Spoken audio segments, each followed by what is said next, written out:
Welcome back to the Abundant Behavior Podcast. I'm your host, Ali Banks. Now, on this platform, what I like to do is I like to bridge the gap from what the entrepreneur knows from what the everyday listener does it. You know, they say the biggest gap in the world is between knowing and doing. And the reason a lot of people don't do is simply because they don't know. So I like to bring everyday speakers on my platform just so you guys can pick their brain, get a couple gems from them so you could apply it to your life and get 1% better. The speaker I have on my platform is definitely somebody I've been trying to get on here for a while. You know, my good friend, she was a mentor to me way even before we started doing the speaking, the social media. This was a mentor to me back when I first got my feet wet in the Navy. You know, and those people that were mentors to me lay near and dear to my heart. You know, she got out. She's been killing it in business. Black woman, powerful, a mother. You know, a woman of many hats. Not going to steer you in the wrong direction. Definitely somebody that tell you what you need to hear as opposed to what you want to hear. But before we get too deep into the segment today, I just want her to introduce herself, talk about what she does, who she is, where she's from, just a little bit about yourself. Okay, first of all, thank you for the introduction because hype me up. Oh, yeah, hype you know. Up. Yeah, you know for sure. So my name is Jailyn Powell, for those that don't know me, on Instagram, social media, Facebook, TikTok. I am the 6-figure vet. I am a 9-year Navy veteran. I am now a mother of one, follower of Christ Jesus, and a veteran's mental health life coach. So basically, and I'm a real estate investor. I own a couple businesses. I do a lot of stuff in business, right? For so sure. Basically what a veteran's mental health life coach is, I advocate for the mental health of veterans. And ironically, most of my clients have been African American. Mm-hmm. There's a piece that is missing when we get out of the military that they don't talk to us about. So you're going through this transitional phase of being an active duty service member to being a civilian, and about 99% of the veterans that I have spoken with have went through some form of anxiety or depression, mm-hmm. or just something negatively related to their mental health. And it's like, that ain't no coincidence.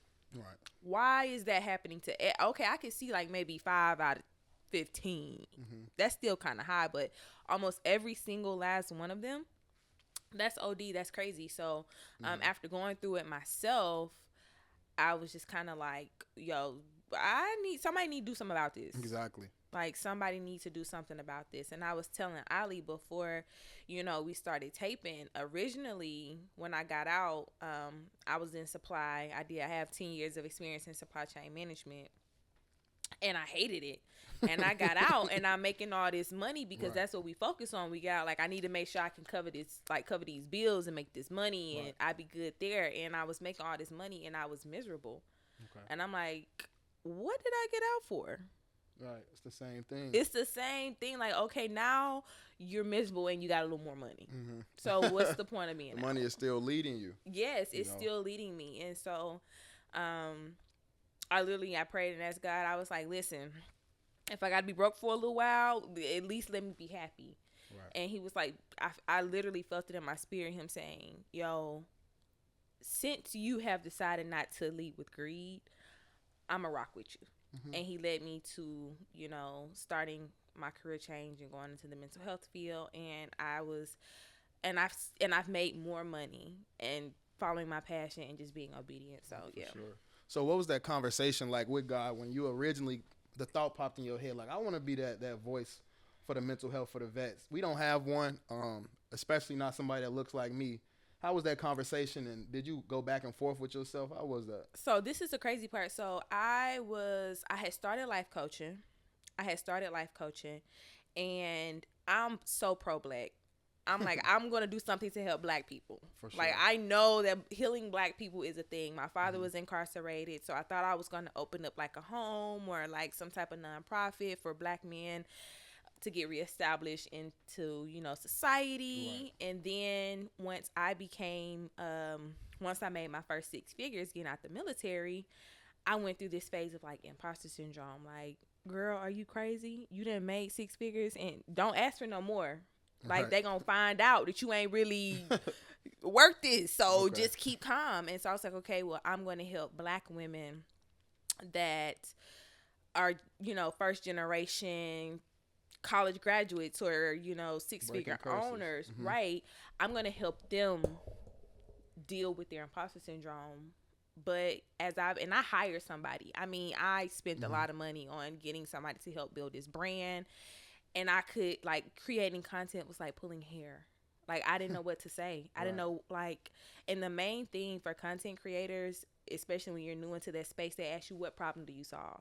Mm-hmm. Yeah. I'm struggling like y'all struggling. I can't solve these problems. So I was sitting at my desk one day, and I was like, God, you're going to have to help me. Because I don't know what I'm doing. And he spoke to me plain as day, and he said, what problem can you solve? Mm-hmm. And I was like, and it just came to me like helping people get out the military successfully. Yeah. And I literally just broke down crying, like hysterically crying in my house. And it was like, this is going to make me a lot of money. Yeah. And I'm going to help a lot of people. That's dope. That, man, it's crazy you had that happened to you, because that happened to me with a similar idea. Like, I was asking God over and over and over again. I'm like, I do this, but it's like something in my head was saying, like, it's something else that you need to be doing. And I kept asking God, tell me what it is. Tell me what it is. Because I feel like he's trying to knock on the door. So I feel like he's trying to but I'm like, one day I was watching a podcast and it sparked this idea. And literally, like you said, I got up and I could not stop jumping around. It was like 20 minutes. I'm like, this is it. Yes. This is it. So I could definitely contest to that. That's super dope. So what's the approach that you take with helping the veterans get out? So how does that look? So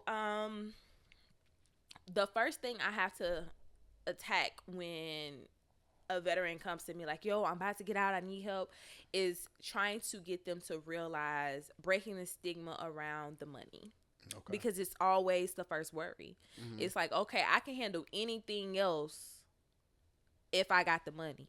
And it's like millionaires kill themselves every day, bro. No, for sure. Mm-hmm.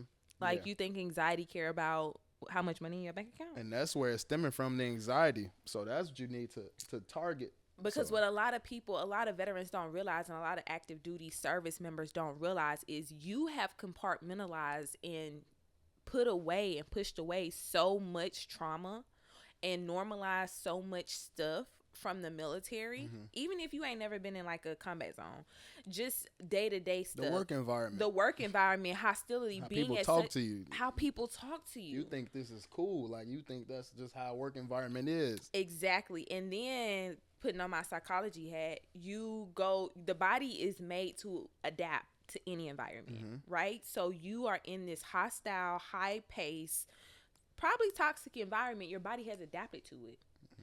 And so when you go from one environment that your body has normalized and you put it in another environment, even if it's safer, your body is kind of in shock. It's like, this is not our normal. Facts. We've adjusted to something else and this is different.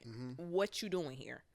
And it's like, of course, logically, you're like, this is better for us. This is safer for us. But you have to get your body and your mind back balanced to what's normal. So I try to first break them out of I need to worry about this money. Because if you are a veteran and you're coming through me, we are going to talk about how to correctly establish yourself so that you don't have to worry about finances. But that's not the first thing that I want to talk to you about. I want to figure out, why are you getting out? That's the biggest problem. Yeah. And I know for me, that was the biggest thing. Like, when I was getting out, I'm like, man, what's the set amount of money that I need? And towards the end, I didn't have that, but I'm like, you can't turn back right now. You know, and it was just through the grace of God, I'm just a person that's like, once a made up mind is you can't stop a made up mind. My mind was already made up. So at that point, I had to just go for what I know. Yep. But like you said, it is tackling that depression, that anxiety. And for a lot of people, they don't even know they're going through this. They don't even know what these feelings are. And that was the same for me when I went through my depression. So just for somebody to come in and pinpoint, like, hey, I can see these signs and this, that, and the third. Maybe you should do this, that, and the third before you decide to worry about the money. Just make sure you have your mental health together. Yeah. I always tell people that, like, man, people come to me for tips and pointers, man. I start giving them books to read. I start giving them stuff to develop themselves as a person. Because once you develop yourself as a person and you get that warm and fuzzy about yourself as a person, you get confident knowing this transition is going to be cool, then you good. Because the military will take that away from you. Mm-hmm. It'll take your esteem away from you. You put all that codependency on somebody else, you know. Yeah, that's exactly what it is. You go through, and then I tell people, like, you go through this thing, like, in the military, they tell you how to be successful. Like, you do X, Y, and Z, bro, we're going to give you an award. You do X, Y, and Z, we're going to give you this rank. You do X, Y, and Z, then you get this position, and, you know, you could be sailor or whatever of the year of the quarter. Like, you do all these things. They call it a career roadmap. Right. Like, if you do X, Y, and Z, this is how you progress. You are in this environment for at minimum 4 or 5 years. At minimum. Most people like, nah, if I go to sea, I want my shore duty. So I'm going to do 8. Right. So now you're looking at 8 to 10 years. Somebody been telling you, this is how you be successful. This is how you get the accolades. This is how you make people proud of you. Now you ain't got that no more. Now you need to figure it out on your own, and it literally changes within a day. You have an EAOS. It's called an out date. On this date, you no longer get that. So now you got to figure it out for yourself, and people lose their mind. That was one thing that I noticed about going back to school is I'm like, they did everything for us. They telling me to go figure this, and that. I'm like, man, where are the people that help the veterans at? You know what I'm saying? Where are the people? I'm not about to do this fast for myself. Like, you know what I'm saying? Yeah. And it's just like you gotta check yourself right there to know, like, nah, like, you an adult. On me. It's on me. You gotta get it done. And one big thing that I like to tell people is that money. Sometimes the money gonna come. It's gonna go. You're gonna be up. You're gonna be down. It's just like the cycle of life. But if you find something that you're passionate about, something that you connected to, you know, it's gonna be good when you get out. So that's like my next question. Well, how do you get people to stay connected today? Like, find a new identity, find more passion, rebranding themselves. Because a lot of people, their identity becomes the Navy, and I know a lot of people struggle with finding something that's them after they transition. We start breaking down your wants and your likes and your dislikes. I literally start dating my clients. Right. So I'm finding out what they like, what they don't like, what makes them happy, what makes them sad, what type of, do you like going to work? Do you like working with your hands? Do you like using your mind? What are your aspirations? I break the sometimes I feel like the military limits your dreaming. Right. So I make them dream stupid big. And so my motto is dreams to goals, goals to plans, plans to execution. So to be quite honest, the dreaming is the hardest part because people don't believe in themselves. Yeah. And they like, I can't do that. Girl, what are you talking about? So I can't even begin to break down the dream into a goal so that I could break down the goal into a plan, into different steps, because you can't even come up with your dream. So I have to get them to see, like, okay, you're worthy of this. You can do anything that you want to do. You literally have all of these resources, all of these tools at your disposal. If I don't know how to use them, we'll figure it out together. But before we do any of that, you got to tell me what you want. Yeah. Even if it sounds crazy, even if it's, I want to be the next man on the moon. Man, okay. I'll speak it. We need to figure out, For okay, sure. if you want to be the next man on the moon, so what do you need to major in?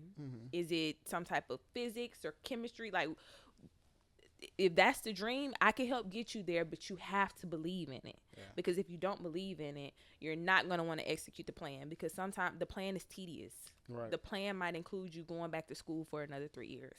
And they like, ooh. Right.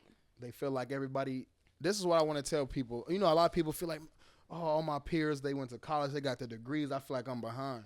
When you get out, you're going to know, like, you're really further than you think you are. You're a lot further, and you have a lot of more tools. Experience about life. That's the biggest thing. Yeah. You're experienced in life. And I think that some people take that for granted. Like, I was 18 going overseas. You 18 in a whole other country with your family. Yep. That gives you a type of resilience that a lot of people will never have. Yep. Walking through a foreign country, that is something to take and put underneath your belt. Like, yeah, I actually did that. Yeah. That right there gives you confidence within itself, knowing you have real life skills. Yeah, you may not have a degree, but the thing that I noticed about being in school now is that a lot of them kids are lost. They don't know what they want to do. They don't. No clue. So I'm just, you got to sit back and be grateful of your situation that you in, for sure, because there's a lot of people that that's probably been to college, they still lost. They not doing anything with their degrees. And we have so many options. You can get out, go to school, stop, go to school for something else. You know how to people. You can start your own business. You got it's so many benefits at your discretion that give you so many options. But and people need to lay being a down in veteran, front they of will them. help you. There's nothing under the sun that you don't want to do. Now it might be tedious work getting that help, but it's worth it. Like I hear a lot of veterans say, I'm like, what's your percentage? And they say, oh, I don't have one. The VA was giving me the runaround. Run around then. Run. Yo, I be telling people the same thing. Go, don't leave no money on the table. Don't leave a dime. Listen, if it was one thing that the Navy did teach me is like, don't stop until you whatever you need, just don't stop until you get it. Because you got to go back and forth with them. I don't care how long you take. Everybody has something wrong with them. I tell people that all the time. Everybody has something wrong with them. And that's the thing. It's like, so the worst thing that they could do is make you go to a bunch of appointments, make you fill out a bunch of paperwork. But even if you're doing that, they pay you back for that. It's called mileage. They give you your mileage back for doing all that stuff. So it really depends on how bad you want it. And if your dream is to be 100%, if your dream is to be a veteran-owned business and get funding, it's possible. Google people that have done it. Oh man, it's a long list of it's a very rich long veterans. list. It's a long people that you didn't even know. You wouldn't even think about. Like it's you possible. have a lineage. You have outsourced. You have ways to reach. Like when you did the podcast with that one content creator who does the food. Oh, Kimmy! Shout out to Kim. Oh yeah, I've been watching her for a minute. I thought that was really dope, and it's just they're willing to help each other. And let me tell you, iron sharpens iron, and I did not realize that until I started my podcast. I haven't did a podcast. Every podcast guest that I've had did it off the strength of love. Yeah. Did it off. We will help each other. For sure. You just have to seek the help. You have to seek the help. There are so many Facebook groups, TikToks, all of the different things. There are people out there and resources out there that will teach you how to use the resources for free. For free. Or at a very discounted price. Like, you just have to utilize your circle. I'm still discovering stuff to this day. Me too. Yesterday I was in my I'm in a writing class, but it's like cybersecurity rhetoric, whatever it is. It's an English class, but it's just basis of cybersecurity, whatever. But we had to come up with some of them are cybersecurity majors. I'm a psychology major, a bunch. But we had to come up with like something like a new system that can solve a problem in psychology. And I went on Google and I seen something called the Wellness Coach app for veterans with PTSD, and it's literally an app that you download, and they give you all these wellness things. It does like a check, and you can go back and look at your progress. So if you somebody that's dealing with PTSD, depression, or anything like anxiety or something like that, you don't got to call nobody right now. You can pick up your phone and resolve it. There's so much stuff out there that they have. You just got to do the research. You just have to do the research. I want to go ahead. And that's the thing. I feel like a lot of veterans, they just want it handed to them. You got to let go of that mentality for sure. I learned that real quick. You got to go get it. You got to. Have to. I work for the Veterans Crisis Line. So, and just to segue, if you or anybody that you know that are dealing with suicidal, homicidal, or mental health crises, please reach out to the Veterans Crisis Line. It's completely confidential, and it's 24 hours a day, 7 days a week. So you don't have to give your name. You don't have to give anything. It won't affect anything you have going on with the VA, but if you need to talk, we're there for you. But I work for them, right? And most of the veterans, I'm not going to say most of them, but a lot of veterans that are in crisis, they have this you owe me complex. Entitlement. Yeah, like I did this for the government and I did this for the country. The VA should just be at my footstool waiting to help me. And for the most part, the VA is a great help. Like, they will help you, but you have to advocate for yourself. No, that's facts. That's what anything in life. You have to advocate for yourself. They're not going to pull it out of you. They're not going to hunt you down. They're not going to chase you down. You got to advocate for yourself. You got to show up for yourself. And I think that that's a problem that I see a lot of times with veterans. They don't want to show up for themselves. And a lot of times they probably end up becoming veterans or deciding to get out of the military because things weren't going the way that they wanted them to in the military because they weren't showing up for themselves. Right. I like to say how you do one thing is how you do everything. It is how you do everything. And so right before I got out, I had to give myself a reality check. And that reality check was this. I knew I was a hard worker. You've seen it. I've seen it. I know what I can do. I know, you know what I'm saying, what God has put inside of me.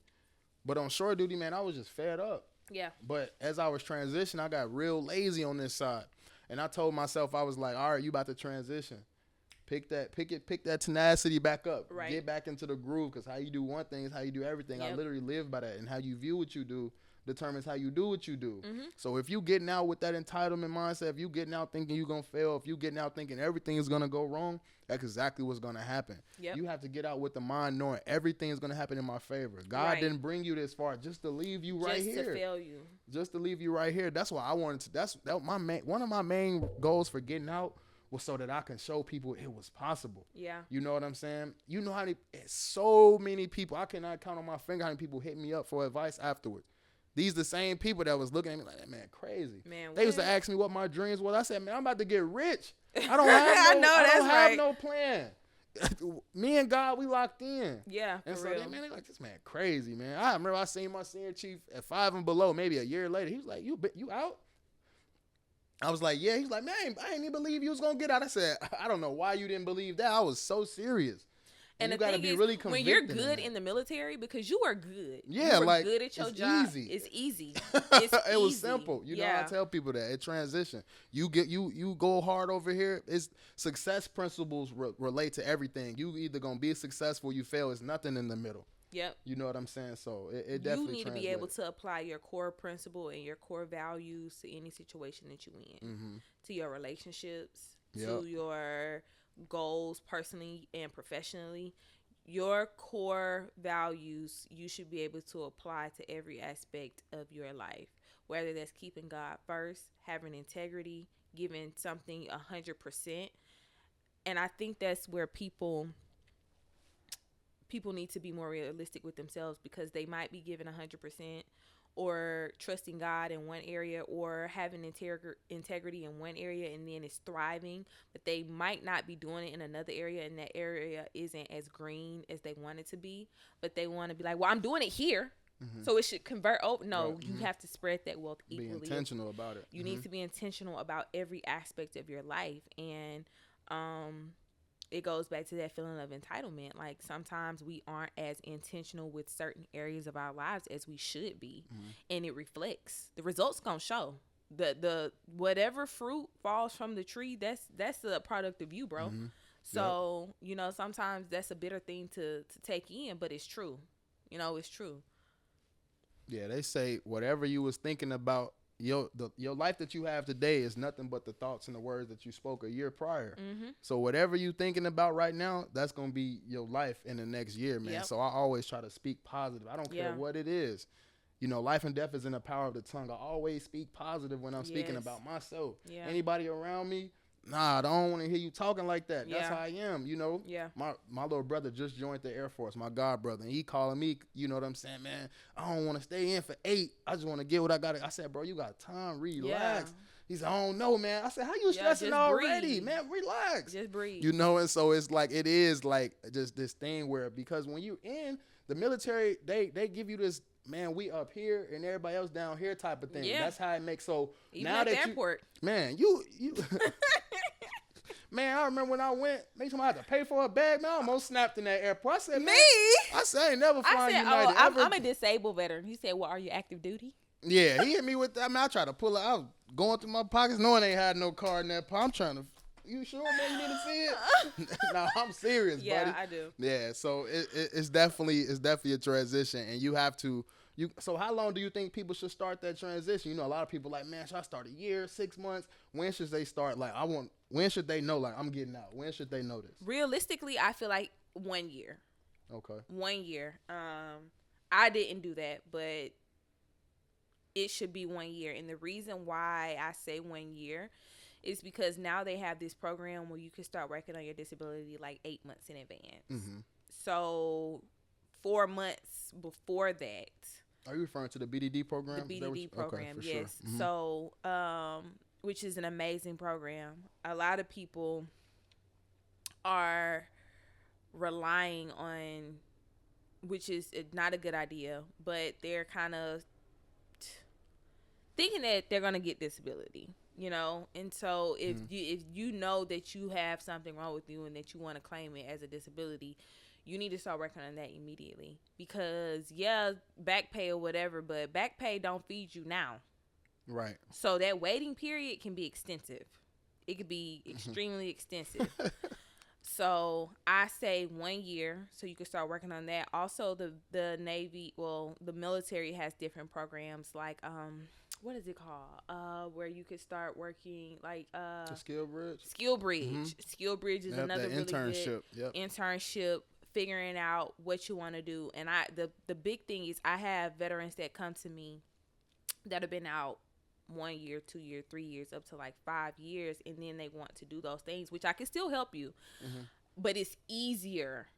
Like out. I'm a transitions coach, so while you're transitioning, you need to be talking to me, right? So we can figure out what it is that you want your life to look like once you transition over. So at a year, they should be hitting up the 6-figure vet. And when you're at your 1 year mark and you've like, okay, this is not what I want to do.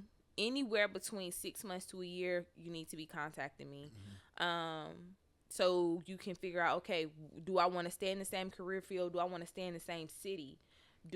All of that is big. All of that is something you should be thinking about. What school I want to go to. I have had to change master's programs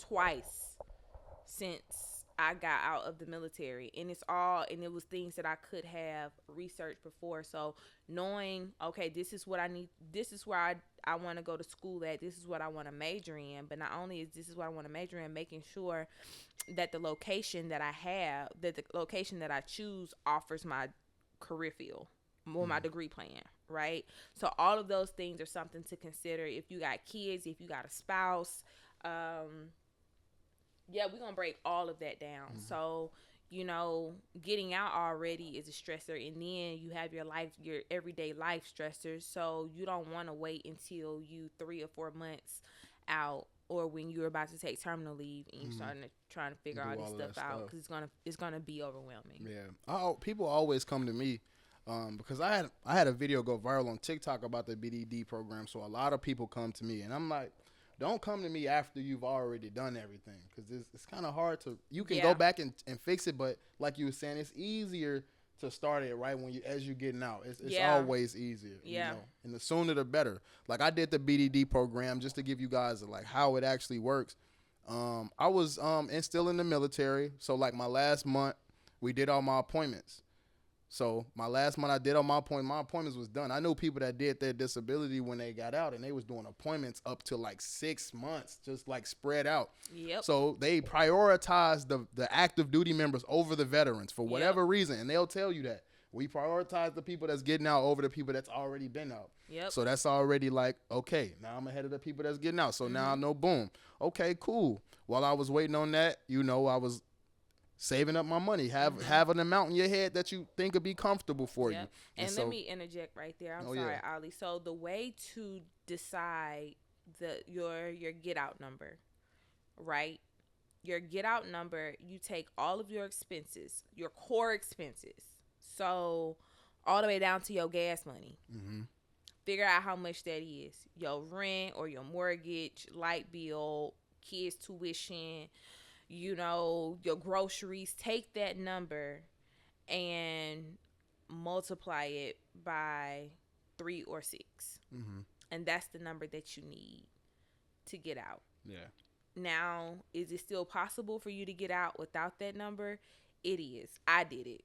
I didn't have my get out number when I first got out the military. I was like, I don't advise this, but I just trusted God. But sometimes God is like throw you a life race, like, hey, yo, don't do that. And then you be like, nah, I trust you. And he'll be like, nah, but I said don't do that. So just make sure that you are preparing yourself as much as you can. But your get out number should be 3 or 6 times the amount of what your expenses are per month. Yeah, for sure. Yeah, 3 to 6 months, your expenses. So if you need something to fall back on, you most definitely do. But like you said, it's crazy. I just trusted God. I was nowhere near 3 to 6 months. I don't even think I was nowhere near 3. Yeah. I just knew I trusted God. I knew it was all gonna work out. Simply, I mean, I've seen people getting out. Like I was just trusting the people that came before me and God. Yeah. Like I put 100% trust that God had something greater for me. And sometimes that right there alone is what enough. you need. Yeah. That driving force, like God is telling you, man, you're greater. Like Yeah. whoever was in my past life, they had a mission to finish, and they put it inside of me, and I gotta finish it because I got this drive inside of me, and everybody don't have it. Yeah. But you gotta dig deep. Just like, you know, one of my mentors told me, man, if you don't believe, just borrow my belief for 2 seconds. Yeah. You know what I'm saying? And get over that hump. So that's important. So you got people like her, people like me. You need a mentor, and it's okay to be an adult seeking mentorship. It is. You know, the ego is going to be the killer of all things. Your ego keeps you broke. You know what I'm saying? So don't be afraid to seek out. I don't care if they're older than you, younger than you. Don't be afraid to seek out for mentorship. Most definitely. How do you help people transition utilizing their skills in the military? Is it a way that you help them write up their resume or anything like that? How do you leverage that, the skills they already have in transition? I'm really happy that you asked me that question because I get a lot of veterans coming to me for that. And the resume writing? Yeah, so the thing is, I am a transitions coach for mental health. Okay. So the difference between a mental health transition coach and a career coach, the career coach help you do that. Now, what I do, I can also, I help you identify your strong points and your weak points so you'll know what you want. Mm-hmm. But tailoring your resume, I do have resources, great resources, great people on my team that I send most of my veterans to write their resumes.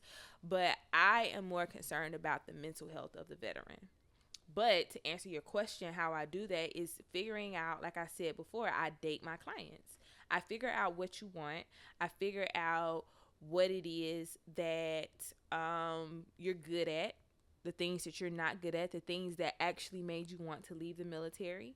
The thing that made me want to leave, one of the things that made me want to separate, I did not like supply. Mm-hmm. I was really good at it. I was really good at it. It's a hustling rate. Right, but it was so demanding. I would get off work I worked in a division called S1, and it's basically like the nucleus of supply, right? And we're in this air-conditioned office, and, you know, our uniforms are all pressed, and our boots are all shine, and it looks like we're doing nothing, but I would be exhausted when I got off from using so much brain power. Like, and that's just mentally tired. Mentally draining yourself is mentally worse. Draining. And when I got out, it was the same thing. Like, people would see my job like, okay, she's working from home. I could work remote from anywhere, but I would be dreading Mondays. Right. Because I was so exhausted all the time. I'm like, I can't do this. So figuring out, okay, what is it that you like to do? What is it that will be satisfying to you? And then figuring out the skills that you use. A lot of people in the military don't even realize the type of skills that they have. Like, for instance, it can be something small. Right, you were a CS. So people are like, okay, I don't have anything. Or even SHs. Do a lot with that. Right, I be picking on the SHs all the time, but literally I've heard Master Chiefs say, we don't know what to do with them.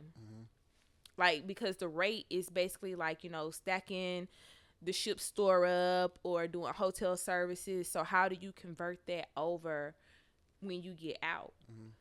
Management, operations, figuring out how to word your resume to serve those positions. And you don't have to put, I changed beds or I loaded stock machines.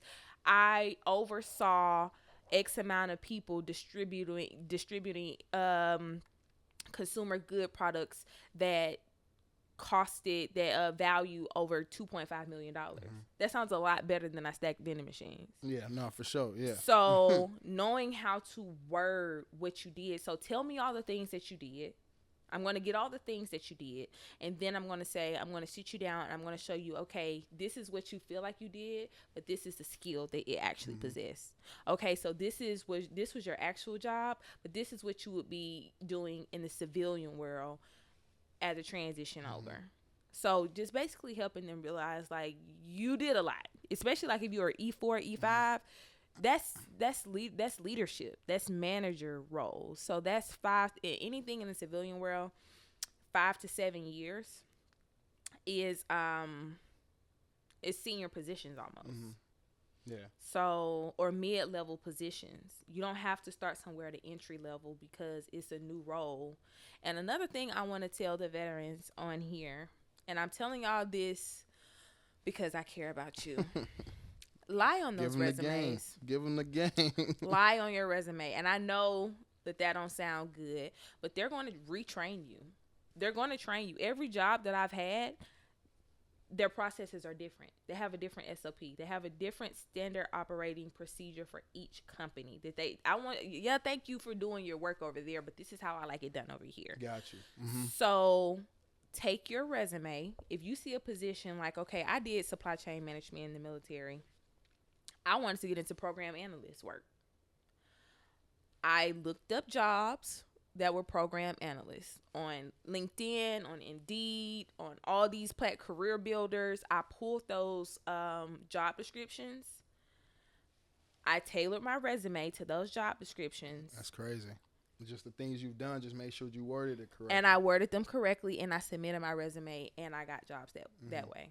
And you're fully capable of doing these jobs. You already know. Yeah, you are. Mm-hmm. And if you're not familiar with the jobs, go on YouTube. Go on YouTube, plug in that job title, and a whole bunch of YouTube videos are going to pop up detailing what those jobs require. Yeah. And even for systems like Tableau. Have you ever heard of Tableau? I haven't. So it's like a system that people in supply use, or it's like another version of Excel, or even like Microsoft Project. If you don't know how to use a system and on the job description it's a requirement, or it's like would be a bonus if you know it, type it in YouTube, look up a couple videos so that you will be prepared for the interview. Yeah. And literally that's how I got jobs. Yeah.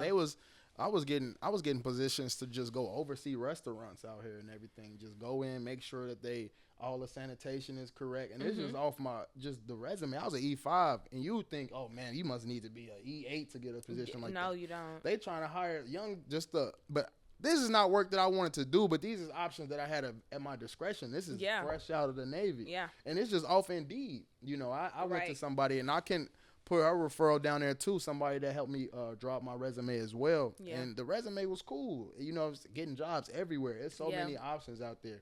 When you get out, you be like, man, I was overthinking this process. So gearing back towards the mental health, how do you help them with the mental health aspect of it? Do you check up on them weekly, daily? You make calls with them? How does that aspect work of it? We meet either weekly or bi-weekly, and we talk about the things that are coming up, they're struggling with. We figure out coping mechanisms. I figure out their pain points. Okay, got you. Everybody's pain points are different. Some people's pain point might be imposter syndrome, like, bro, I was this in the military, now this is what I want to be. You know, I don't know if I'm capable. We're going to break that down. We're going to break that all the way down. The dreaming part, you know, feeling like they're not capable of doing something, or they don't even know where to start or what they like to do. We'll build on that, right? Figuring out what anxiety, because sometimes we'll have this feeling of anxiety, but we don't know what the root cause is. So asking those questions, what do you feel right now? Where's that coming from? Tell me about a time when you felt like this before. These are things that nobody's asking them either, so they never have to dig deep. Right. And we're pausing. So I tell my clients a lot of times we're surviving breathing. So that just means we're only breathing for our next breath. You don't slow it down. Yeah, I've learned about Slow that. down. Slow down. And we're going to enjoy this first breath, and then we're going to enjoy the next breath, and we're going to enjoy the next breath, and we're going to be present, and we're going to see something, and we're going to just exist for a Sends more second. oxygen to your brain that way as well. Get your blood flowing better. Yeah, because we're operating in adrenaline, which is so unhealthy for you. Like adrenaline, when we use our adrenaline, it's only supposed to be enough for survival. Get you out of that. To get you out of this unsafe environment, but we're living in it. So we need to pull you out of that. So let's exist for a second. You're safe. This is a safe space. I build a safe space with each client, and once we enter into our safe space, we're free to think. We're free to create. We're free to let go. We're free to be honest. Right. Yeah.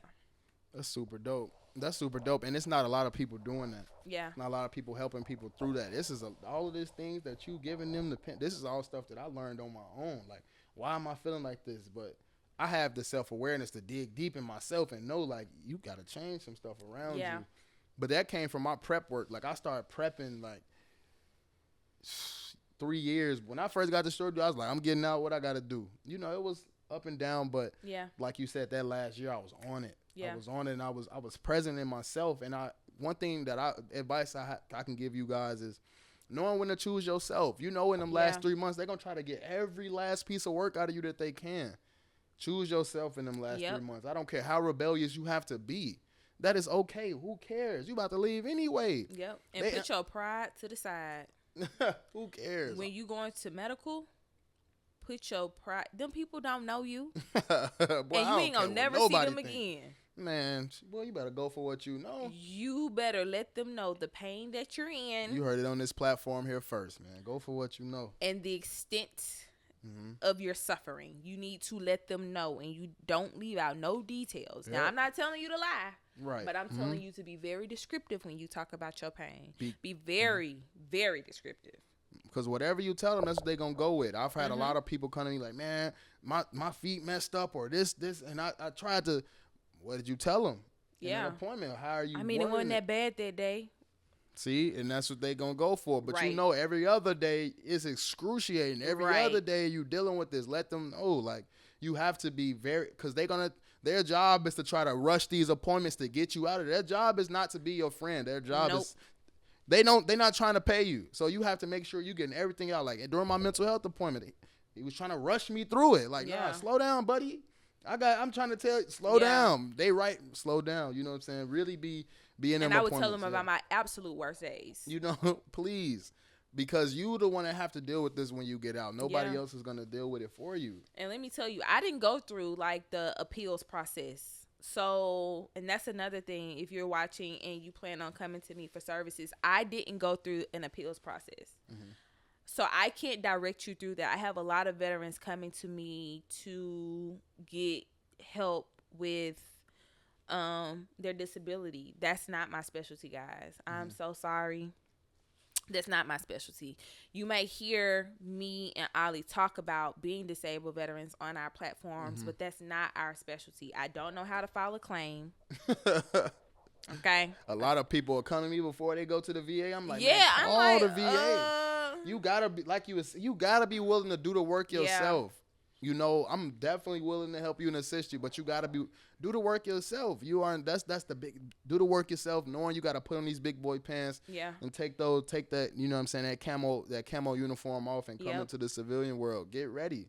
Yep. That's the only thing that I can, you know what I'm saying, advice that I can give you, and just lead with your best self. Yep. You know what I'm saying? However your best self feel, try to be your best self every day. You know what I'm saying? So, and be kind to yourself, because I think that agreeing with you, but adding a semicolon, however, comma. Right.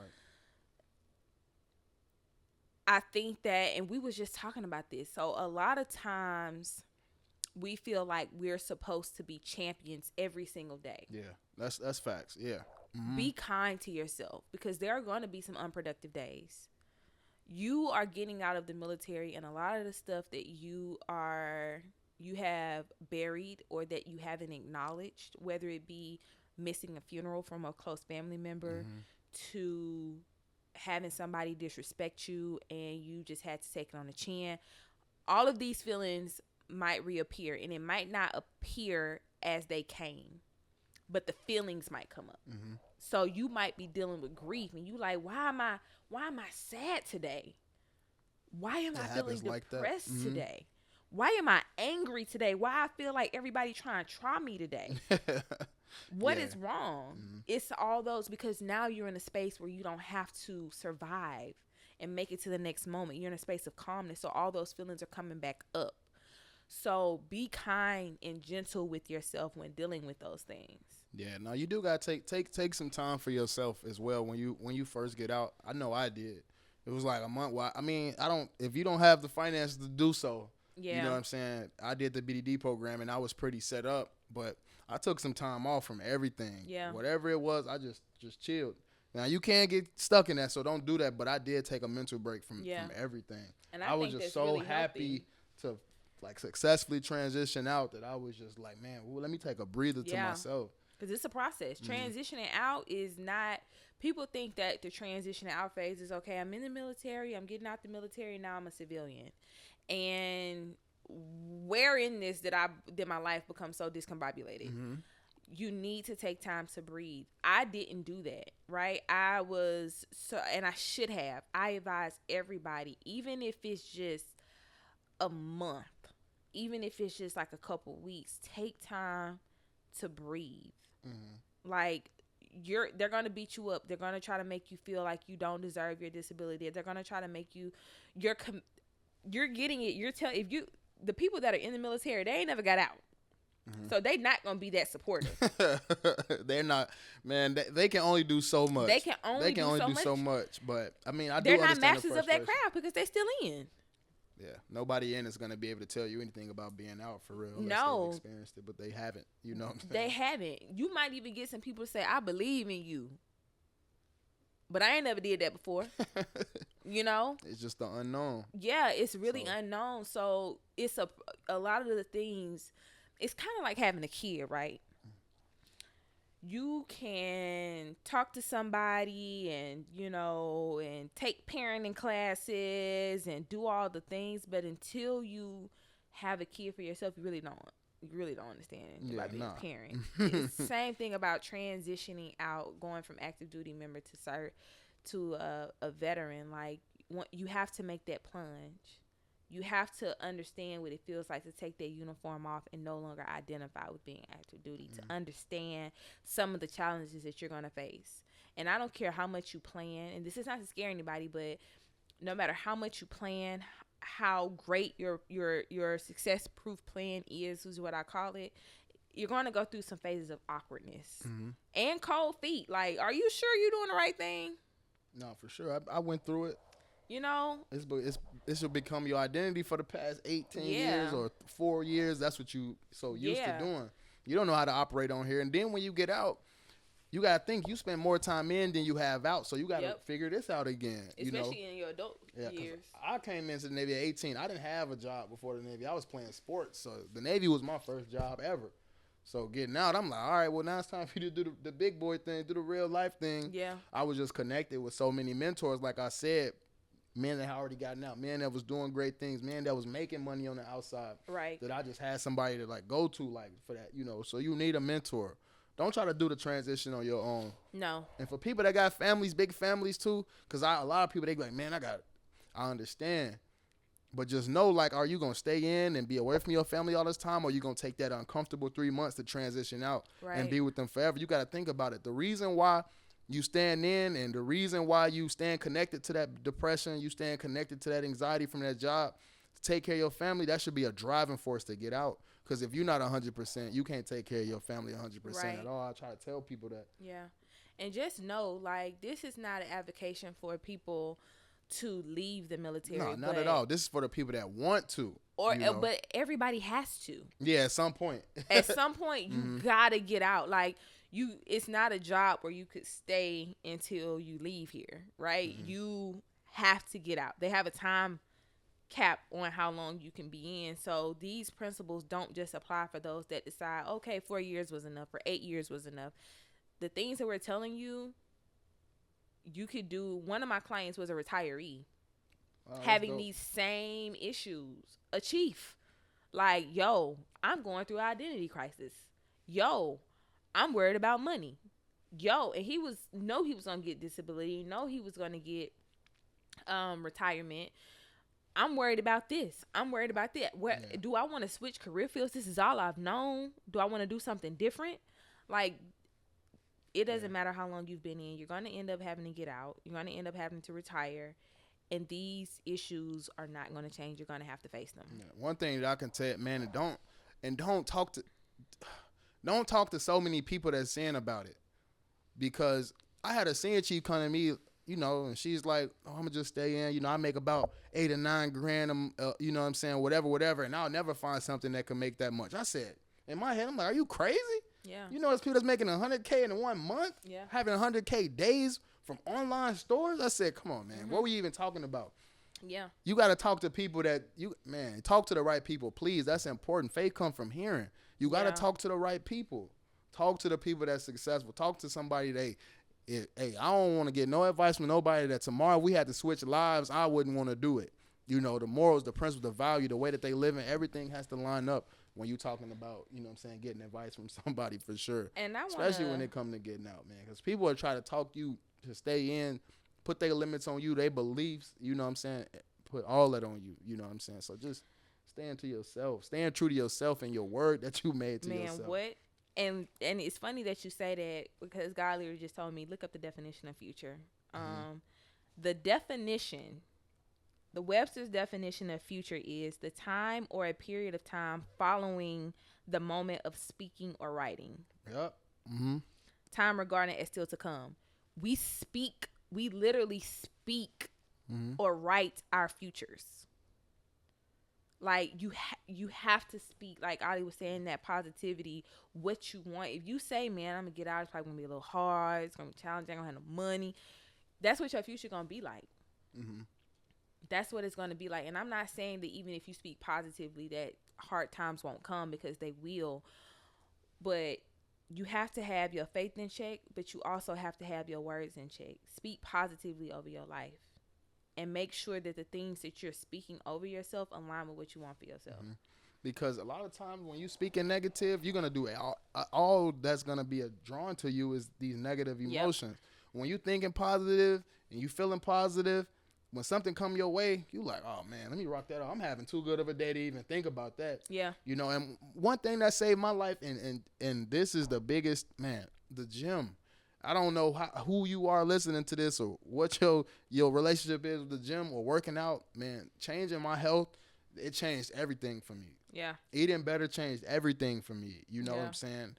Listening to podcasts, it's just little stuff. Reading books, you know, that just little stuff like that. Self-development, getting better as a person, knowing your self-worth, it's going to take you a long way. It sounds so cliche, but just knowing yourself more, having a better sense of who you are, let you know what you can bring to the world. And that gives you a better warm and fuzzy about how you can be a productive civilian when you get out. And that's what it was for me. I was like, I don't know where God is leading me, but I know I got to get out of here to get to where he want me to go. Yeah. And I got to get through this uncomfortable patch because I was just being obedient. Yeah.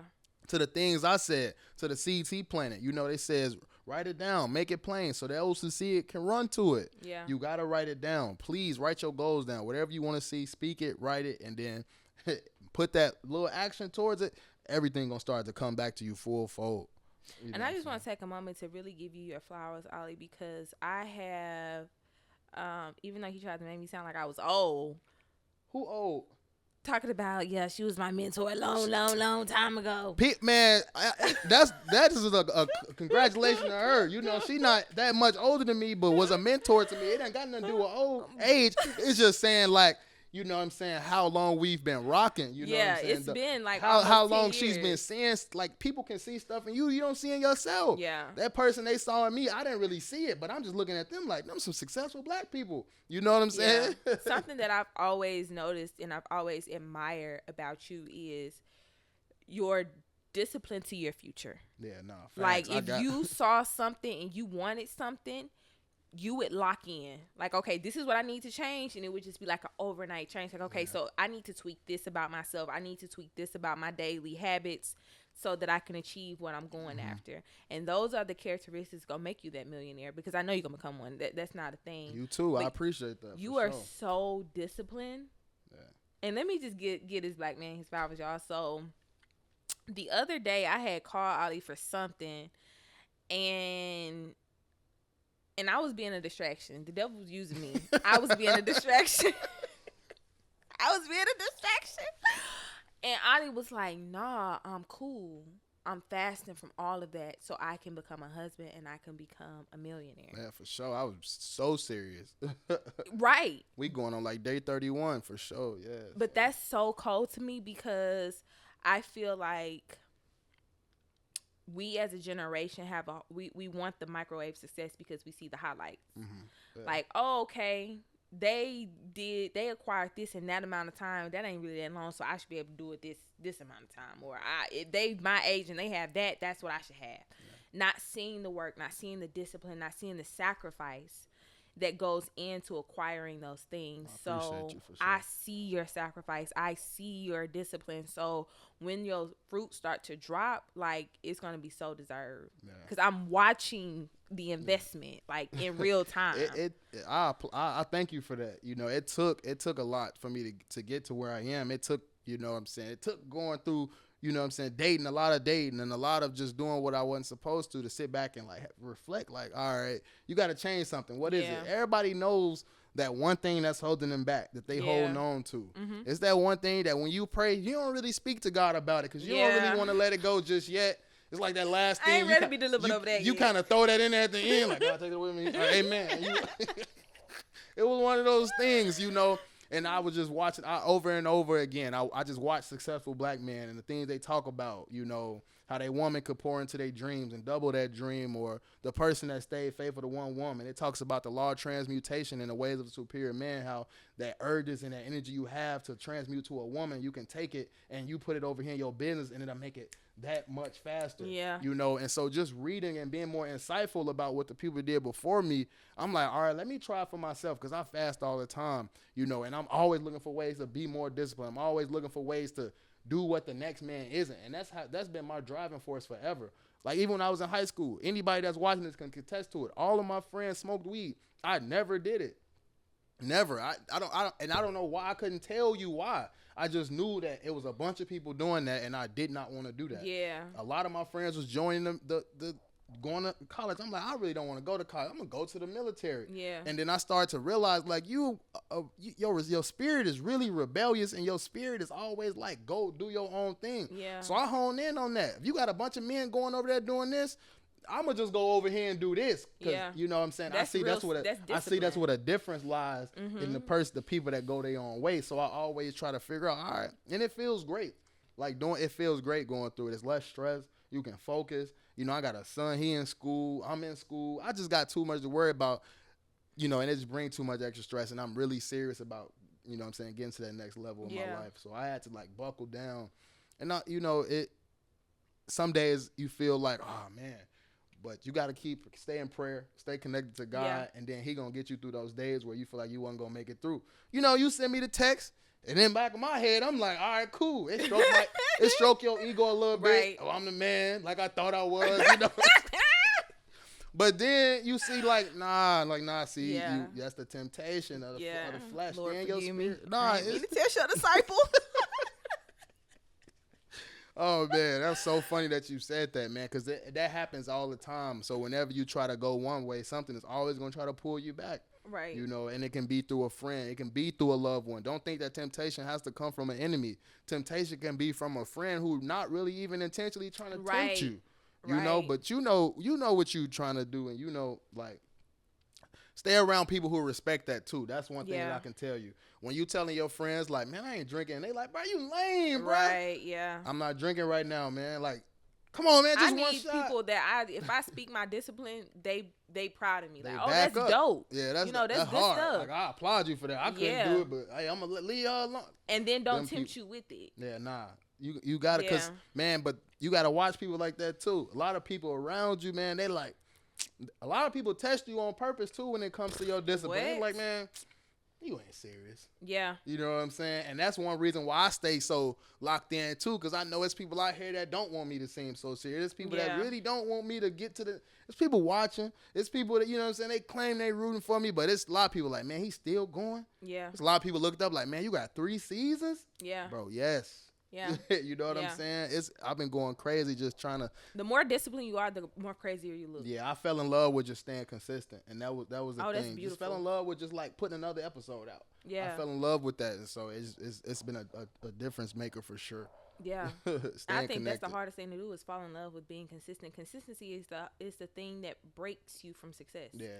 Like, okay, when in that motivation, the honeymoon phase where you motivate and you first get the idea and it's like, okay, this is, I'm jumping. But now, okay, my episode ain't got number 20 views. Okay, now my Instagram post ain't got number 10 likes. Now, okay, my, Apple Music telling me only 30 people done listen to this episode. Are you going to keep going? Yeah. Are you going to keep going? Why? Yeah. You have to fall in love with the process of things versus instead of what you see for the end goal. Yeah, like they say, if your why don't make you cry, it's, you know what I'm saying, it's the price of success is probably not high enough for you, man. And so you're going to give up every time. You're going to tuck your tail. When you look back, you like, I was trying to go hard, so I get Shawty this bag she wanted, man, whatever, boom. But if you look like I was going hard because I had to get my mom out of X, Y, and Z situation, she need X, Y, and Z situation, then you're going to look back like, man, I got to keep going because if it's not me, that's how I look. If not me, who else? Yeah, literally. If I don't change it, who going to change it? Yeah. And then it's the acceptance. Yeah. It's the acceptance. Yeah. For a long time, I didn't want to accept that was me. I didn't want to accept that I was the flag carrier. Yeah. I'm the youngest brother. Because heavy is the head. Man, my mom told me she's inspired by me. That's God. You the flag carrier. Like, you have to really believe you one of them ones. And so I walked into that, like, knowing, like, be one of them ones, but do it in every area of your life and see where it take you. You know? And so I said, man, if you could serve your discipline and serve God and just stay consistent, just see where it leads you. Just see where it leads you. Just try it. See where it leads you. Man, what happens if I don't give up? I think, and your why doesn't have to be. It don't have to be super. It don't got to be like super deep. Yeah. Like, your why should make you cry, but it can be so simple. Yeah. It can be so simple. Like, I just want to help a bunch of homeless people. Like that. Yeah. Like, what would happen if I didn't give up? I know what giving up looks like already. I know what they look like because I done did it a bunch of times. But I ain't never tried not giving up. So let's see what that looks like and what could come of that. Like, I've never not gave up. So what would happen if I just stay consistent? Even if you put a time limit on it. Like, I'm going to do this one thing for 6 months.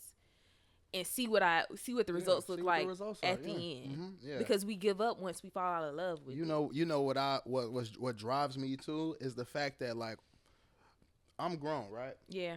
I was a little kid.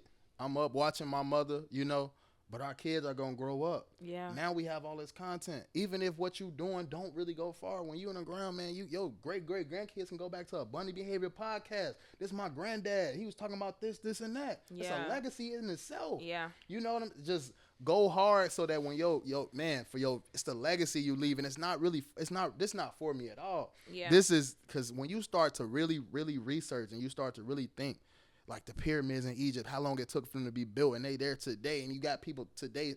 You just gotta, I don't know. I be getting real. I just be getting real deep in my thinking and how, like, I don't be surface level a lot. Yeah. With my thinking, I got more, like, way deeper than surface level, and start thinking to myself, like, take that responsibility, carry that flag, stay disciplined, and just go into the end. My mom used to say when I was younger, you everything you pick up, you just be quitting. You need to just stop quitting everything that you do. That is not going to serve you when you get older. Stop quitting. And so when I left boot camp, I told myself, not even when I went to boot camp, I'm like, all right, from this point on forward, I'm going to make something of myself. Yeah.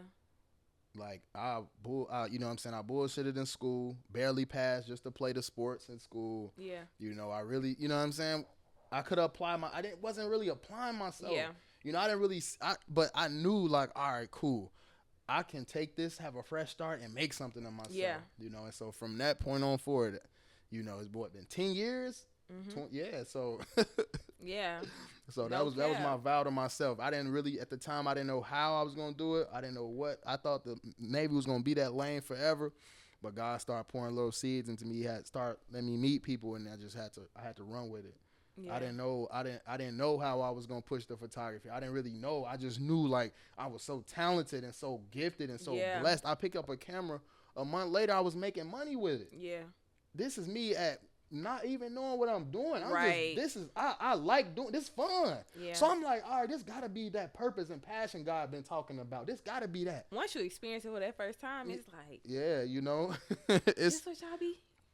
Yeah, and at the time it's crazy when I first picked up my camera, I didn't really know what a purpose was. It's crazy. Me and Amanda was We in Washington State, laying in the bed, and I was like, I played baseball. You know what I'm saying? In high school, played baseball when I was a kid. So when I stopped playing baseball, I felt like I had nothing. At the time, I didn't know the name was. I didn't know it was called a purpose or a passion. I just felt like I said I don't have something to call my own. Yeah. You know, and she was like, well, "What do you like to do?" That's the first question she asked, and I said, "I like taking pictures of myself in the mirror." She like, "You ever tried to take pictures of anybody else?" Right. I was like, I ain't never really thought about that. But at the time, we had that group Prime X, and we was running around Seattle with Spencer, and we was all doing at the time. I'm just with them. I really had no lane of mine at the time. I'm just with them. I'm like, let me pick up a camera and learn from Spencer because he raw with this shit already. You know what I'm saying? He was already good. He already had the connections. So me and Amanda went to the next, and we went half on the camera. And from that day forward, I've been taking pictures, and like that was the starting point of my business mind. You know what I'm saying? It's That's crazy how God worked through people. You know what I'm saying? For real. And my business mind been going. I've just been expanding on it, getting better as a person, knowing what I need to change for people. You know what I'm saying? Knowing what I need to change as a dad, get better with that. It's all been transitions of my life where I had to get better as a dad, as a co-parent, as a friend, as a brother, as a son. Yeah. And I'm always looking to be better in those areas, every area. Like if you're friend, not evolving, what are you doing? If you're not getting better on purpose, you accidentally getting worse. Look, we need to come out with a Ali Proverbs because you done dropped like 9 of these things since we've been on here. Because if your passion don't make you cry, then why is it a why? Yeah, like, you know what I'm saying? It just them little gems that rhyme. They stay in the back of your mind. You know what I'm saying? They do. It's like I try to make everything into like a rhyme or a rap so it sticks. Even when somebody says something, I'm like, I like that. I'll just go ahead and like I'll say it out loud and I remember it. It's crazy. And it'll come to me at a random time. I'm taking that with me and I'm using it and I'm stamping it as my own. For sure, man. You hear on the podcast, know where it came from. Yeah, this been a dope episode. I feel like, man, you could sit here and talk all day. Yes. Yeah, for sure, man. It's been a little over an hour on the episode for sure. I definitely appreciate the 6-figure vet. You know, she said I made her sound old. You know what I'm saying? I don't call her my mentor no more then. You know what I'm saying? You know what I'm saying? So, yeah, this was definitely a great episode. But before we get out of here, any gem that you want to leave with the people, it don't have to be veteran related. Just anything you want to leave with them, something that's been on your mind for the women out there. Because I don't get too many women on my platform. Speak to the ladies real quick for me. If it's life, anything, moms, just speak to the ladies for me. Know who you are and be secure with that. Like, you're not your label. You're not a mother. You're not a wife. You're not a server. Those are great things about you, but be very familiar with who you are outside of those things. Because when your happiness or your identity becomes dependent on those things, when they crumble or things start to happen with them, you start to internalize your own value or question your own value, I should say. So if your kid's not doing well in school, but you pride yourself on being a good mother, then you think that you're not a good person. Or if you give your all to your relationship and your relationship fails, then you're not worthy. Or if you give your all to this business and it doesn't work out or it doesn't pan out, now you're questioning, your self-worth. And so take your value out of your identities and be secure in who you are. Know your own value outside of those things. That's dope. Yeah, that's my advice to women, because I feel like now in this society we are starting to, especially the 30-year-olds, the millennials, if you ain't married or if you don't have kids or you ain't this boss, they drive a Range Rover, it's like, oh, you ain't worth nothing, or if you have a child out of wedlock, you become all these labels that are essentially made to disvalue you. Yeah. But no. Be secure in who you are, in your own value, and, let those other things just be great qualities about you. Like, yeah, you are a great mother, but that's not all. You are a great partner. You are a great businesswoman. You are a great server or a mentor, but they're not a direct reflection of your value. Yeah. To add to that, women, y'all super powerful. Like I said on my last episode, man, you give women the blueprint, they gonna come back with $100K. Sometimes you get men a blueprint, they might come back and ask more questions. Powerhouse. y'all are powerful. The way that y'all think, the way that y'all can manifest, like y'all have so many powers. You could just research the womb and how much power the womb in itself has. You know what I'm saying? But like, yeah, so I like that because I hear a lot of people, a lot of women always speak on how they lost their identity to a relationship or to their children. They're trying to find themselves. So, you know what I'm saying? This was a dope episode with the 6-figure vet. I appreciate you guys for tuning in to the podcast, but stay tuned because we're only going to be getting better.